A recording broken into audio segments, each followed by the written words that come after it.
नेता प्रतिपक्ष सम्राट चौधरी ने सम्राट अशोक के शिलालेख पर अतिक्रमण हटाने को लेकर एक प्रेस वार्ता किया और कहा कि अतिक्रमण से मुक्त होने पर शिलालेख की पूजा 10 दिनों में करने जा रहे हैं। सासाराम में 25 साल से सम्राट अशोक के शिलालेख पर अवैध कब्जा है। प्रधानमंत्री नरेंद्र मोदी के कार्यालय से अतिक्रमण को खाली कराने के लिए मॉनिटरिंग किया गया था। कांग्रेस पार्टी के नेता के द्वारा सम्राट अशोक के शिलालेख पर कब्जा था। सम्राट अशोक के शिलालेख पर अतिक्रमण मुक्त कराने के लिए केंद्र सरकार के द्वारा 12 पत्र बिहार सरकार को भेजा गया था। सम्राट अशोक के शिलालेख से अतिक्रमण मुक्त हो गई है। अब उनकी पूजा बीजेपी 10 दिनों में करेगी। कल एक ऐतिहासिक दिन था जब सम्राट अशोक के शिलालेख की मुक्ति हुई और इस मुक्ति को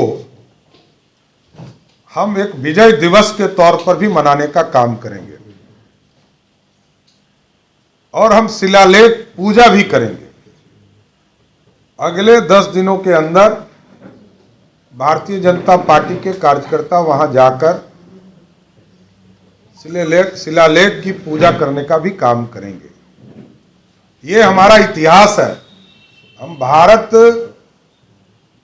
सरकार को और भारत सरकार के यशस्वी प्रधानमंत्री जी को विशेष तौर पर धन्यवाद देना चाहते हैं कि सासाराम की घटना, आप सोचिए कि लगभग 25 साल से उस पर अवैध कब्जा किया गया और लालू प्रसाद जी और नीतीश कुमार जी के राज में तुष्टीकरण के चलते वहां सम्राट अशोक के शिलालेख को आजाद नहीं किया जा रहा।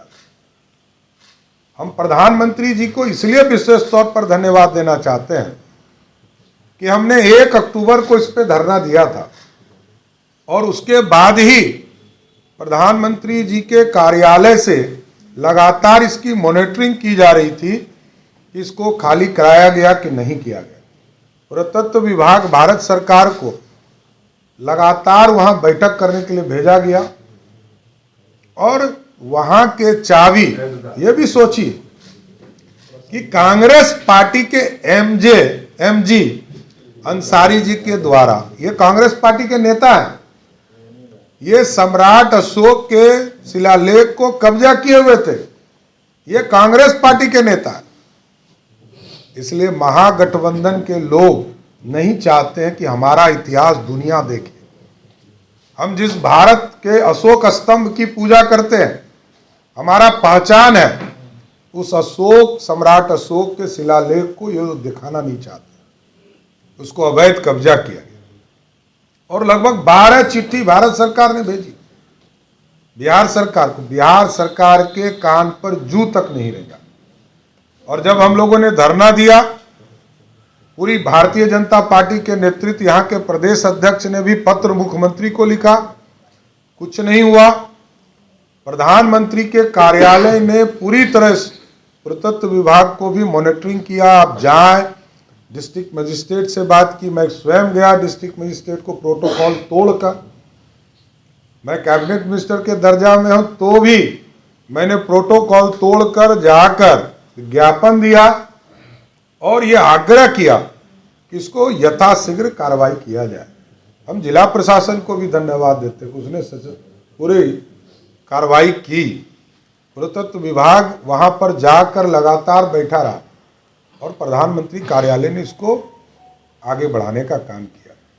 इसलिए हम लोग अब इसके सेकेंड फेज में आएंगे।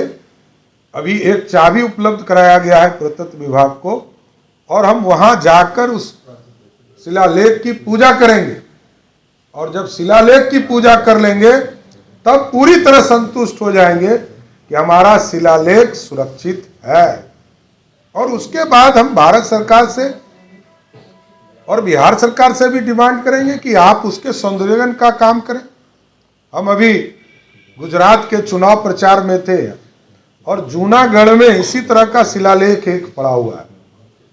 उसको किस तरह का पूरा व्यवस्था डेवलपमेंट का काम वहां किया गया राज्य सरकार के द्वारा, भारत सरकार के द्वारा। और आज आप सोचिए कि आजादी के 75 वर्ष के बाद हमको शिलालेख हम आजाद करा पाए। क्या दुर्भाग्य है इस बिहार का।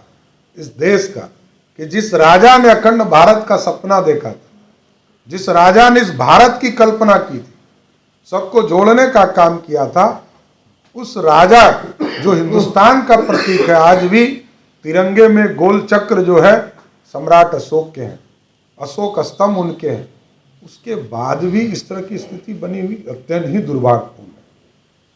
और लोग यदि ये कहते हैं, कुछ लोग सेकुलरिज्म की बात करते हैं, सेकुलरिज्म तो वो है नहीं, वही सांप्रदायिक है। तुष्टीकरण राष्ट्रीय जनता दल और जदयू के लोग कर रहे हैं।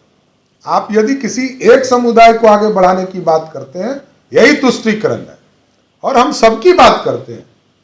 बौद्ध धर्म अल्पसंख्यक समाज में माने जाते हैं बिहार, और लेकिन हम पूरे भारत के लोगों को हिंदू समाज भारतीय मानते हैं। इसलिए भारतीय जनता पार्टी इस कार्यक्रम को और आगे संतुष्टि का भी कार्यक्रम करेगी, शिलालेख पूजा भी करेंगे और विजय उत्सव भी हम सासाराम में मनाने का काम करेंगे। कैसे हुआ सम्राट जी? स्वाभाविक है कि एनडीए की भी सरकार बनी थी। देखिए, मैंने बड़ा स्पष्ट कहा, देखिए कॉल अटेंशन वहां के लोगों ने किया, और जब हम लोगों ने आंदोलन शुरू किया, देखिए राजनीति में जिन चीजों को बताया जाता है, जब हम लोगों को संज्ञान में आया कि सम्राट अशोक के शिलालेख को वहां पर घेर के रखा गया चंदन पहाड़ी पर, तो हम लोगों ने तुरंत कार्रवाई की और तुरंत जाकर वहां धरना भी दिया और वहां पर मॉनिटरिंग भी कराने का काम शुरुआत की। और प्रधानमंत्री जी को इसलिए विशेष तौर पर धन्यवाद दे रहा हूं कि लगातार प्रधानमंत्री जी के कार्यालय से इसकी मॉनिटरिंग होती रही। बिहार में क्योंकि तुरंत भारतीय जनता पार्टी और हम लोग इस पूरे बिहार के गौरव और भारत के गौरव को बचाने का काम करें। इसके बाद केंद्र सरकार बिहार से आग्रह होगा कि शिलालेख का सौंदर्यीकरण का कार्य किया जाए। बीजेपी इसको लेकर विजय उत्सव मनाएगी। Manish, city post live.